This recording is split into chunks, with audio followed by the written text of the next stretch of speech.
Pimpin' Ken. I had Pimpin' Kenny Ivy.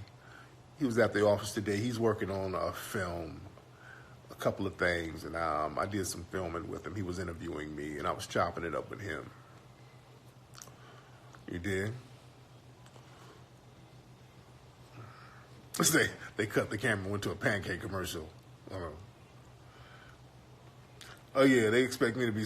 That's what niggas do. They know they get around, and that's why with all the voting and all that stuff, you know, I haven't heard a black agenda, so I'm like, you know, and we ain't asking for it. Black people, we're scared. Black people, we're acting scared. All this voting going on, and black people are afraid to say we want a black agenda. Black people, God, the scariness. Look, what y'all need to say to these politicians. Look, don't come around like that Beto's guy, whatever his name is. He's going around talking about police brutality and black folks are just eating it up. Oh, Lord, thank you, white man, for acknowledging it. Nobody's bothered to ask him, hey, Betos, whatever, what are you going to do about these police officers beating our black asses? Are you going to have a law specifically protecting us? Beto, that's his name, Beto. Yeah, I ain't falling for that great white hope savior bullshit. He hasn't said what he's going to do. That's my thing. He hasn't said what he's going to do. Where are you going?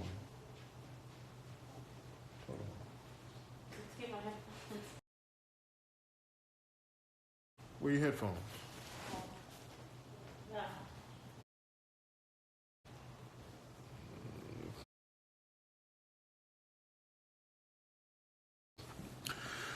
But yeah, black folks don't have no damn agenda. Black folks so goddamn scared. Y'all scared to say we want something for us. Because y'all know that the general white population don't like it, but fuck it. They don't like you anyway. That's what y'all don't get. They don't like you anyway. So you might as well go all out. They don't like you anyway. So instead of getting with a politician and saying what you want for black people, you just get around them and start singing and dancing like Mary J. Blige got around Hillary Clinton, all that fake concern. Is it a gun? Is it a knife? Is it a wallet? And Hillary's up there with the fake concern. Just niggas being fake with everybody. White supremacists being fake, just like Neely Fuller said. It's a tacky relationship. It don't get no better than tacky. Black and white people, we have a tacky relationship. They get to act naive and we get to sit up here and act like we're trying to school them and educate them. When I was being interviewed today, we were talking about that. One of the brothers, real good brothers, he was talking about how a lot of white people in the dominant society don't understand racism.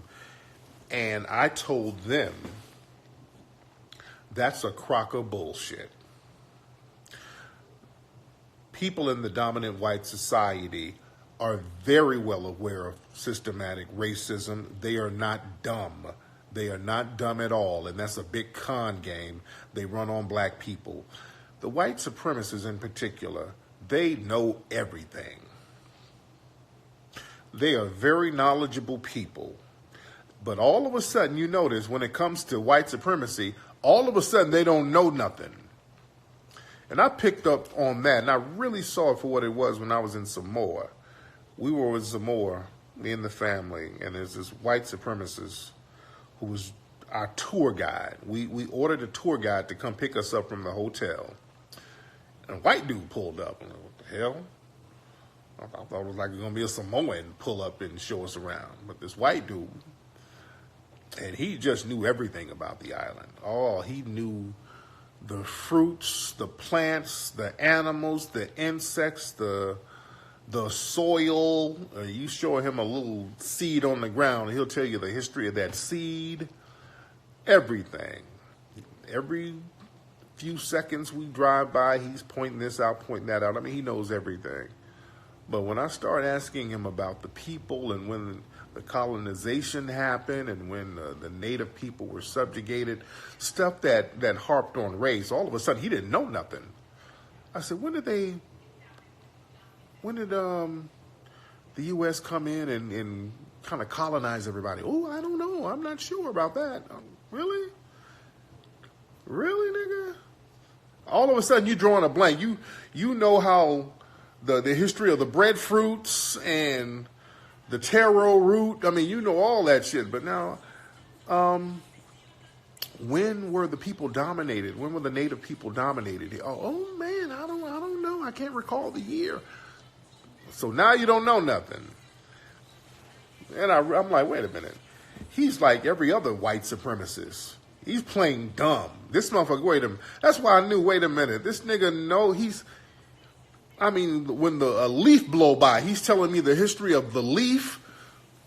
So now every time it has something to do with the people, he didn't know nothing. I said, that's game.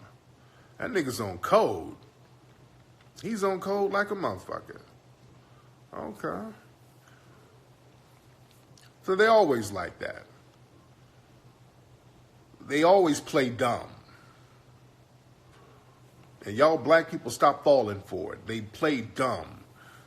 They sit up there and act like they don't know nothing about systematic white supremacy. Oh, I don't know. I don't. Race doesn't exist to me. Everybody's all the same. I don't see race. Bullshit. And those people who talk all that shit, they'll be in a jury pool throwing the nigga under the bus. They'll sit up here and talk all that bullshit. Hey, I'm a liberal, and go in and vote for Trump and be sending money to the alt-right. They'll be on 4chan and Reddit and all these white supremacist sites running that game. And black people think that you're educating them. Y'all get off that, trying to teach them about racism, teach them how bad you've been hurt so they can sit up there and play dumb. And that's the code that they get on. Well, hey, white people, understand. That's another thing. Black people got this very bad habit of getting in front of white people crying. That's some shit black folks are going to have to stop tonight. Don't ever, ever, ever get in front of white people crying. Niggas got a bad habit of doing that. Well, when niggas get around white people, they got to just pour their heart out to let white mommy and white daddy know how bad they've been hurt. What happened was, white mama, I had got fired from my job because they had hired somebody else, and I knew it was discrimination, white mama. I've been there for 30 years, and they hired somebody, and they let me go. I ain't got no way to feed my baby. My kids in college, I don't know what to do. I just don't know why they did it to me. I feel so bad, white mama. And white people are like, oh, wow, that's crazy. Wow. It's horrible when things like that happen. And regardless of race, then they try to minimize it. They try to slip that in. Regardless of race, I had a cousin who was laid off too. I mean, it goes beyond race. Then they play in your ass while you pouring your heart out. They're still on code. Yeah, but hey, man, it's happening to everybody, regardless of race, man. But I feel you, man. I mean, it's really a class thing. It's the rich versus us poor people. I mean, us poor people got to stick together, Fuck out of here. It done played your ass. And then they turn you into a coon. Because now this motherfucker done ran some game on you. And then your ass come back to us. Man, it ain't really about race. It's really about class. I got some white friends who's suffering too. Like, sit your stupid ass down. Your white poor friend is going to be a supervisor in 2 months. Poor. Fuck out of here. Ain't no camaraderie. Black folks be on the job for 30 years in the same position. You go down to the city hall, the same hood chick who worked at the front window was there in 1990. Her old ass is still there now. Working that same window. She ain't never got a promotion. And Every supervisor in there, she trained them. All the supervisors that's working over her, she trained them. You dig?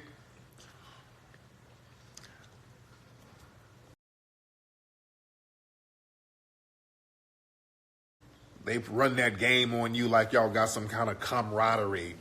Boy, they got a racial allegiance, and that transcends any type of economic background. That's what black folks don't understand. You ain't got no friends. Once you understand that, you'll be good. Black people are desperately looking for a friend, and I mean a friend. You can be cool with certain people. I'm cool with certain people, but I do understand ain't nobody gonna put their racial allegiance aside for me. I know that. And I'm cool with people. I'm cool with a lot of people from other races, but I understand that part of the game. I ain't no dumbass. That's where black folks fuck up. Black folks start. That's why so many niggas out here trying to throw Cosby under the bus so they can show off for their white friends.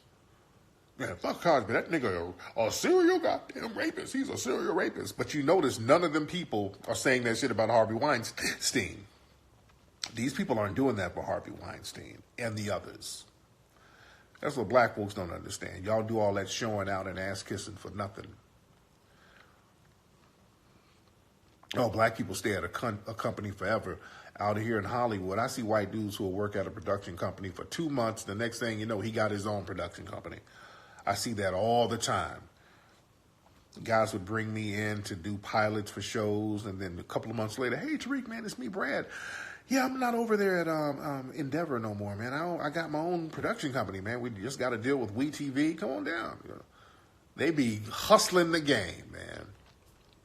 They be hustling the damn game. You dig?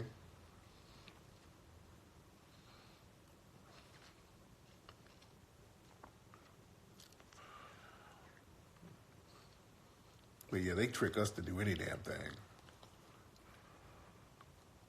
Anything they say, we go for it. And that's where niggas lose.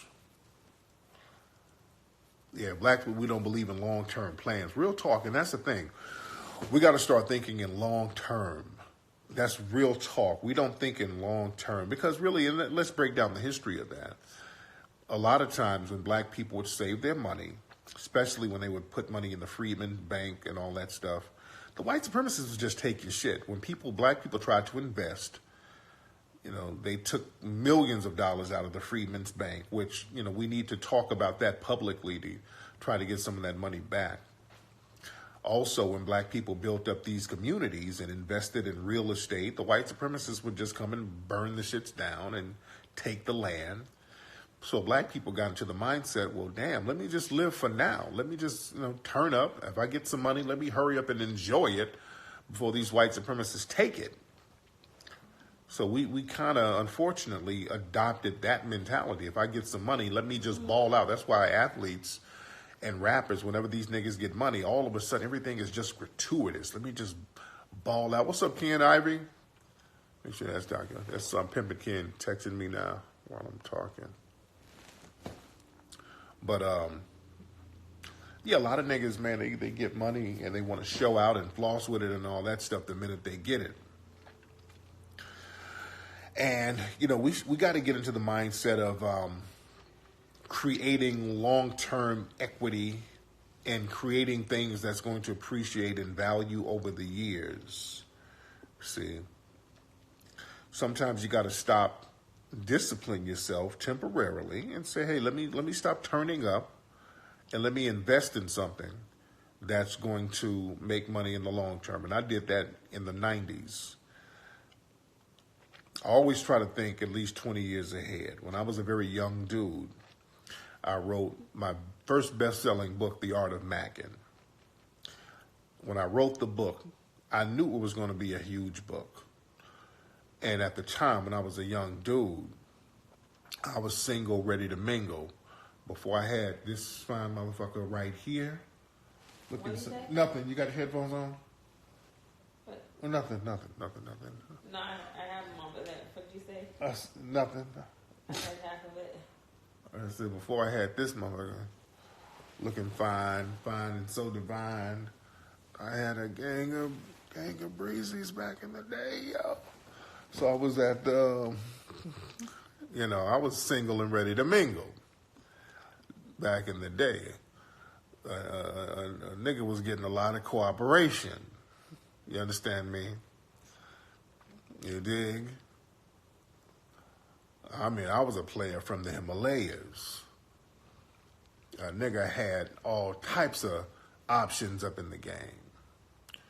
But what I did, I had to sequester myself. I had to discipline myself. And I had an idea with this book. I said, this book is going to be huge. If I just write a book about all this game that I got, this thing will be a huge seller for years to come. So I sat down, I wrote The Art of Mac, and I think it took like 4 months, 6 or 4 months, one of those. I know I finished the book in November 1999. I finished the book in November 1999. I remember that. But I would lock myself in the house. And, I'm young, single. The LA scene was popping. The girls are cooperating.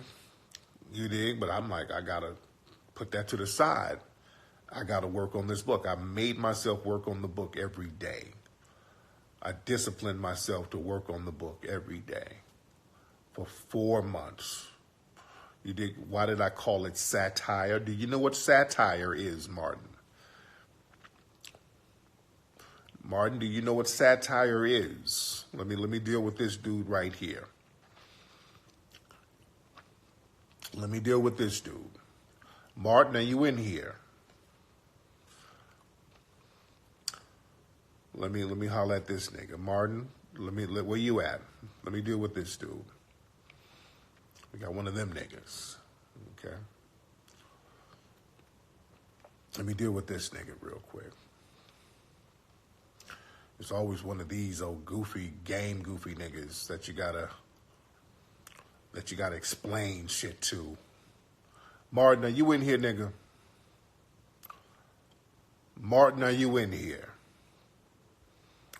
One of these old sassy niggas. Martin, get on live, man. Get on live, brother. Get on live. Get on live. Hold on. Hold on, Martin. Get your ass on live. Hold on. I'm going to invite you to go live. Go live with Martin. Come on, man. Get on live. All right, I just sent you an invite. There you go. Look at this nigga right here. This nigga. What's up, fool? What's going on, nigga? What city you in? I'm in St. Louis, Missouri. St. Louis. All right, now you asked me, nigga, what time is it out there? Like 12? It's about to be 1 in the morning, man. 1 in the morning. This nigga sitting up in the house by himself with a goddamn kufi. What? No, now? it's a headband, bro. A headband. That's even worse, nigga. You ain't about to play midnight basketball, nigga. What are you doing with a headband? I was watching the Lakers game. And this nigga sitting up with a fucking headband on at midnight, in the middle of the night, looking like a cat burglar. But, okay, ask me what you asked me, Martin. Okay, now what'd you ask me, Martin? On an interview, you was talking to Tucker Carlson, and he mentioned your book.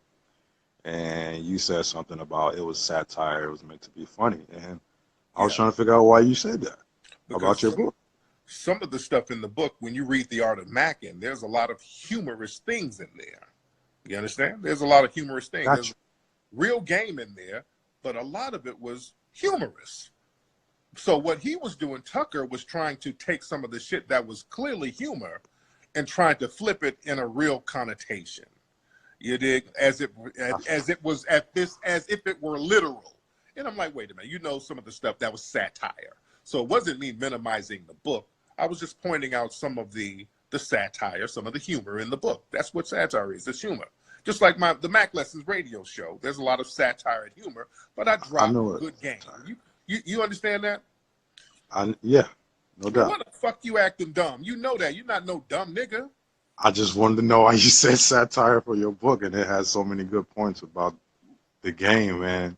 If you're going to, upgrade the game or change it up, for the new year. But you know that. You know what satire is. It's humor. I didn't know what you meant in that context. That's all. Right.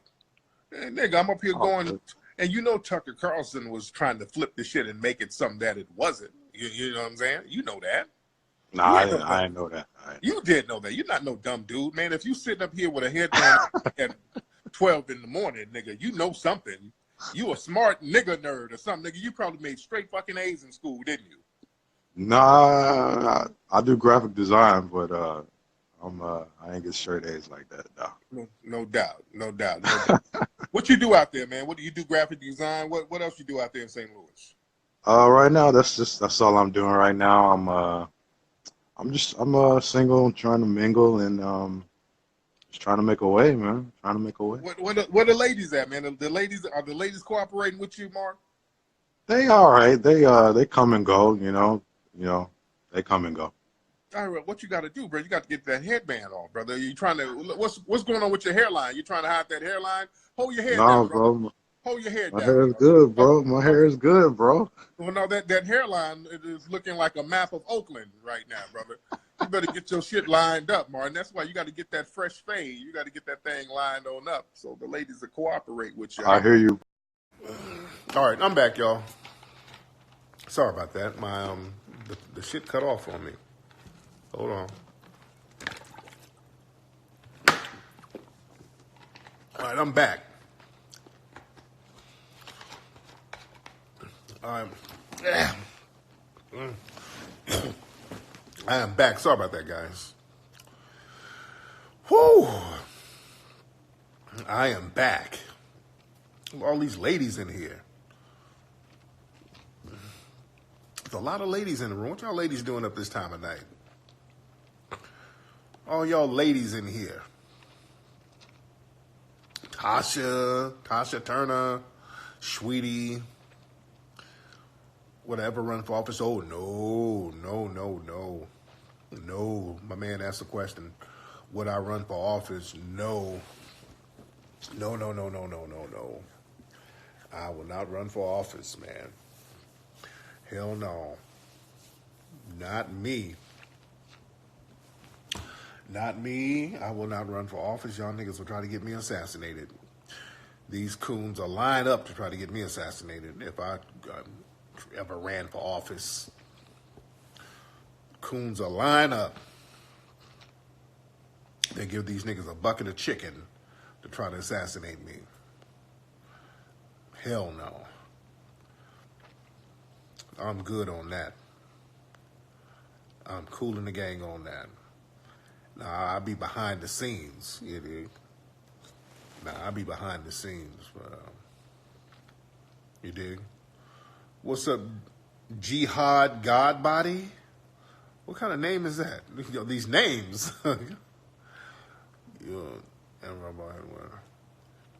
Have we seen the 90s produced by... You know what's good on Netflix? What I was just watching? The 90s by Tom. Hip Hop Evolution. That's a good documentary series on Netflix. I'm a big hip hop fan, and I'm a documentary maker, but that's a very, very good documentary series. Hip Hop Evolution on Netflix. You did? You saw the post when they came to the house. Well, shit, we turned out okay. Everything is cool. You going to the Mink Slide concert straight from Augusta. That's what's up. Y'all driving through from Augusta. Man, we're going to have a great time in Atlanta, December 22nd. I want all of y'all to come on through. We're going to have so much fun in Atlanta. Y'all got to get your tickets at minkslide.com. Minkslide.com. Minkslide.com. What's up, Detroit Barbie? Mahogany doll. Yeah, Hip Hop Evolution is the shit. What's up with D from 550? Y'all naming people I don't know, man. They already gave acres to the black Africans, South Africans. That's what's up. Shout out to a brother in Germany. Joe Budden's got you on at the night. I'm going to look at that documentary. I'm going to look at that. You in Lithonia, Saeed? If you're in Lithonia, you need to come on down. How come you can't come to the Mink Slide concert? You coming from Dallas to the concert? That's what's up, King. You met me when I was down there. That's what's up, Marty. When we're down there doing the recall for Mike down there. See, that's what I do. I do stuff like behind the scenes. Like when we were down there in St. Louis, we had a recall for Mike movement where we were working with politicians to recall some of those white supremacist politicians out there. We were working with the people. So I'm going to Atlanta, Kimiko. I'll be in Atlanta. We're going to do a concert in Atlanta. And this goes back to what I was talking about earlier. I was talking about how it's important. When I was doing The Art of Mackin', when I wrote that book, I was putting a lot of heavy game in there. And I said, this thing is going to resonate. And we put the book out in 2000. And, again, I disciplined myself, didn't go nowhere, wasn't going on dates, didn't hit the club up, you know what I'm saying? What? My lady over here making noises and shit. So, but she's making noises when I start talking about other men. But I like an acai bowl. I need an acai bowl, sweetie. I need an acai bowl. It's too late. No, it's not. But like I said, so I disciplined myself. I didn't get that immediate gratification. In 1999, the immediate gratification was to hit the club up, kick it with the ladies, go on dates and all that. That's the immediate gratification. But I withheld the immediate gratification to finish that book, something that was going to last 4 years to come. So when I put that book out, man, that book was a huge bestseller. And that book is a huge seller even to this day. I still make money every single month on The Art of Mackin'. Every single month, I make money on that book, a book I wrote 20 years ago. I make money on that book. That book is a bestseller still because the game never dies. It is a very universal book. I mean, that book sells overseas. White people get that book heavy. I remember talking to a lot of execs in Hollywood, and they would read it. You dig? That book was a huge, huge seller. And we got to start thinking in terms of creating certain things that will get equity years to come. Everything ain't got to be about immediate gratification. Look, the Mink Slide Project, one of the reasons why I did the Mink Slide Project is because, I would do mixtapes back in the late 80s, early 90s. I would do my little rap mixtapes. And now some of those mixtapes that I did, they sell them on eBay for thousands of dollars. Some of those mixtapes that I used to do, like the Wash Your Ass and all that stuff, but I did a whole bunch of them. Wash Your Ass, like some of those original copies were going for a couple of $1,000 on in